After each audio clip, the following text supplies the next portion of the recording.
Next question is from Nom Nom Pastrami. For people with a lot of muscle already, how can they lose body fat without tracking calories?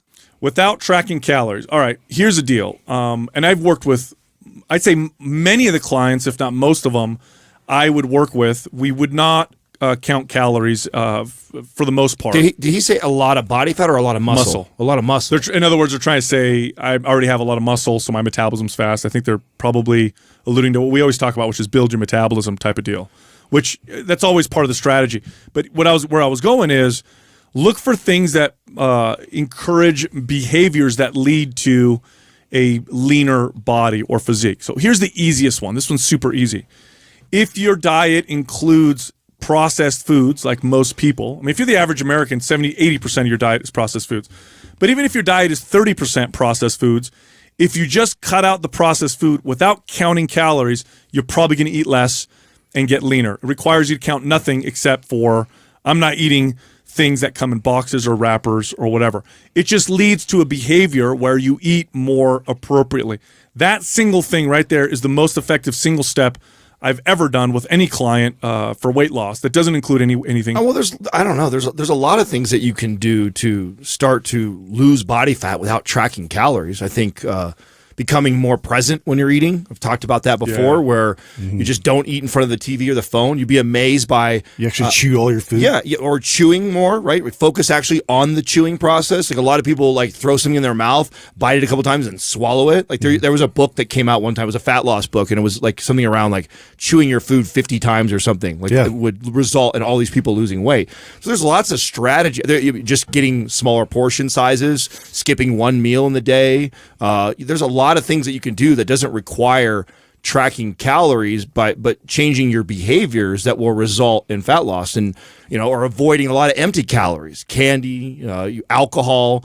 You can get rid of a lot of that stuff and get that same result. To that point, I mean, I just read a study. It was just over like the diners in America where they did some study where basically they switched out the size of their fork to a smaller fork, and people ate way smaller portions as a result of that. It's the most simple thing you could do, but you felt like you gained more from the smaller fork, and so it would just naturally you thought you were satisfied. Well, and honestly, somebody who like that's why I was questioning what they were asking in this, because if you got a lot of muscle mass, I'm assuming that you're alluding to you have a pretty fast metabolism then too. So it's pretty easy for this person. If they get a roaring metabolism, they want to lose body fat and they don't feel like tracking calories, make a few good decisions. Yeah, in my opinion, behavior modification through the stuff that we're talking about will lead to a pretty good, healthy, lean physique.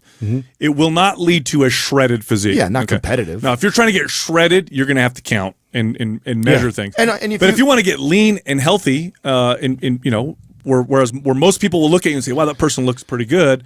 You, for the most part, you don't need to count calories. Now, I'm not saying there's no value in understanding how many calories are in foods and what macros. I think there's value in that, and people should learn that.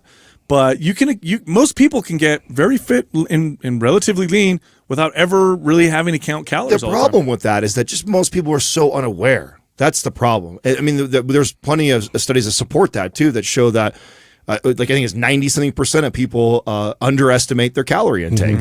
And the ones that think they know. I mean, and I find this all the time with myself. Like, I'm probably around 2,800, and I guesstimate. I'm never on, and I'm pretty damn good at that. I've been doing that for a really long time. So, well, especially with health foods too. Like people eat salads and and they don't even realize it's like 1,300 calories that they just consume. Well, I mean, I brought that up a long time ago. I'll never forget the first time that I actually weighed out and measured a sweet potato. Because sweet potatoes aren't really high in calories, and when you look at all the apps or the books that break down the nutrients in it, it's a relatively very healthy, low calorie type of food. But they grow in very different sizes. Yeah. And when they say like a small, medium, or regular or large in the book, it's very different than a lot of times what you get at a grocery store. Yeah, let's just try and average it out. Yeah, and what you can find is it could be, they're gigantic. Yeah, I found I was like 300 calories off on one. Wow. You know, so that's a I remember I did that with chicken breast, and it said 6 ounces, and I'm like, oh, medium or small chicken breast, and I put in like, this is like, where'd they get this from? A dinosaur? It's from bananas. Yeah. You ever It's a one yolk medium chicken. banana? A medium banana is like that big. Like, where do you find that size? yeah. of They a don't banana? make it, and you would think that's a small banana. Yeah, right? I would think that's a tiny banana. Yeah, so that's the thing, and here's the thing too. Like when people ask questions like this, if you're trying to get to that destination, like so you have a goal in mind, right? Nothing will be faster than tracking too, because you'll be more precise.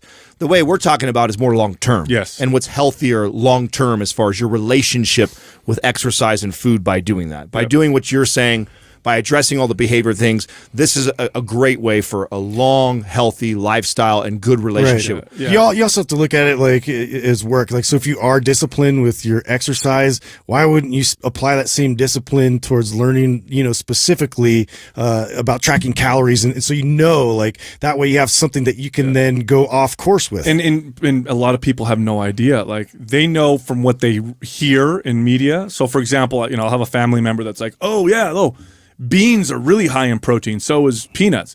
Like, not really. I mean, they're high for a plant source, but do you know how many peanuts you'd have to eat to equal the same amount of protein you'll find in 6 ounces of chicken, or how many beans?